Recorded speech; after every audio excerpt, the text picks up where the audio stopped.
Aujourd'hui, petit point rapide sur le Bitcoin comme d'habitude, en moins de 5 minutes, on va faire un point d'étape.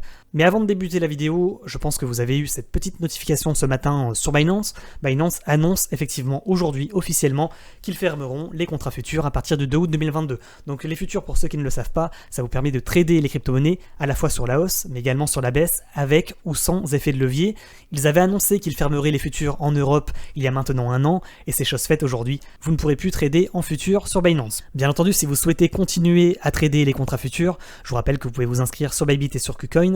En vous inscrivant avec ces liens affiliés, vous bénéficiez de moins 10% sur vos frais d'échange à chaque fois que vous achetez ou vendez des crypto-monnaies. Sur Bybit, vous avez des bonus jusqu'à 3 000 $ en fonction du montant de votre dépôt. Et sur KuCoin, vous avez un giveaway en cours jusqu'à 2 500 $ à se partager. Inscription avant fin août 2022. Je vous rappelle également que sur Bybit, actuellement, il y a les WSOT, c'est-à-dire les World Series of Trading, et que vous pouvez bien entendu rejoindre mon équipe.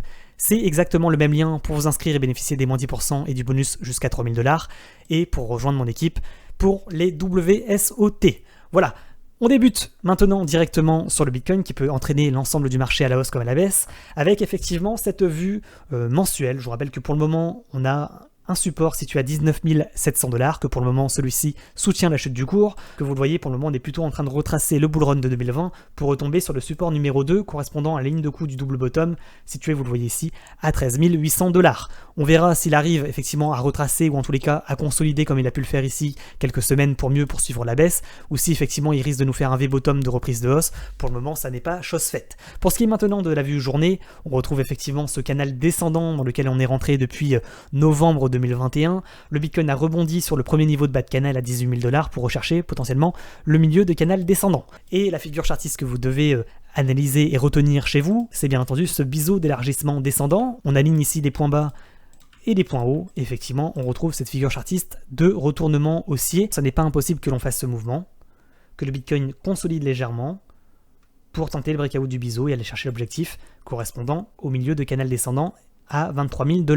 Maintenant, vous le voyez également en vue 4 heures, il n'est pas impossible que l'on rebondisse en haut de biseau pour aller rechercher à nouveau le bas de biseau pour retracer la hausse que l'on a eue entre le 19 et le 21 juin 2022. Donc résumé sur le Bitcoin, pour le moment vous le voyez, on a un cours qui rentre en tendance potentiellement latérale, puisqu'à partir du moment où en 4 heures on a des croisements, recroisements des moyennes mobiles 9 et 20 périodes, on rentre en tendance latérale. Donc pour le moment c'est ce qu'il fait.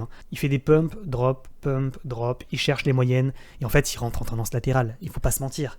Pour le moment le Bitcoin n'a pas une réelle tendance ni haussière ni baissière en vue 4 heures, il est rentré en tendance latérale entre différents niveaux. Les différents niveaux sont les suivants: le milieu de canal descendant à 23 000 $, le haut de biseau d'élargissement descendant situé, vous le voyez ici, à 21 500 $, également ici cette clôture hebdomadaire qui est également un niveau de cours important situé à 20 500 $, et en vue mensuelle, cette clôture mensuelle à 19 700 $. Si on casse le haut de biseau, on pourrait aller chercher le haut de canal. Si on rebondit en haut de canal, on pourrait aller chercher soit effectivement cette clôture hebdomadaire à 20 500, soit la clôture mensuelle à 19 700 $. Et si on casse les 19 700 $, on pourrait aller chercher à nouveau le bas de canal situé, vous le voyez ici, à 17 000 $. Mais potentiellement, vous le voyez, il n'est pas impossible que l'on rentre en tendance latérale pendant quelques semaines afin de mieux consolider, de mieux contracter pour faire le prochain gros mouvement, soit haussier et aller chercher le haut de canal descendant situé à peu près à 25 000, 26 000 $, soit effectivement le bas de canal descendant et l'objectif vraiment long-termiste, vous voyez, quand on aligne les mèches, situé, vous le voyez ici, à dans un premier temps 13 700 $, voire réellement le bas de canal à 10 000 $.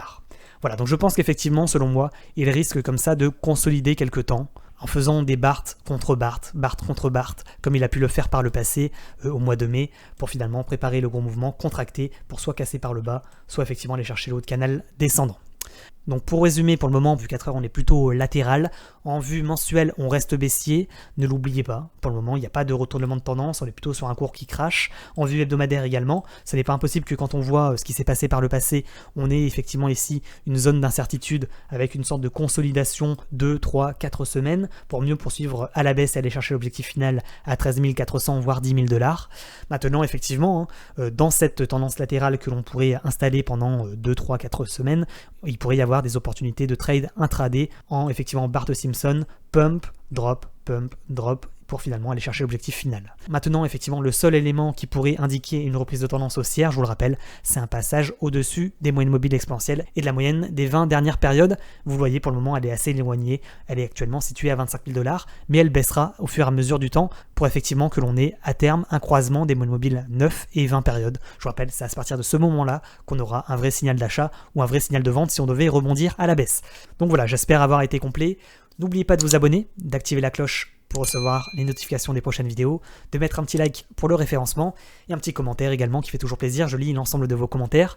N'oubliez pas bien entendu de nous rejoindre sur Telegram pour les informations en temps réel et également sur Discord. On s'arrête là, on se retrouve potentiellement ce soir sur Twitch à partir de 20h, 20h30. N'oubliez pas de nous rejoindre, vous avez tous les liens en description. Je vous souhaite une excellente journée et je vous dis à bientôt sur la chaîne de Callistas to the Moon. Ciao ciao.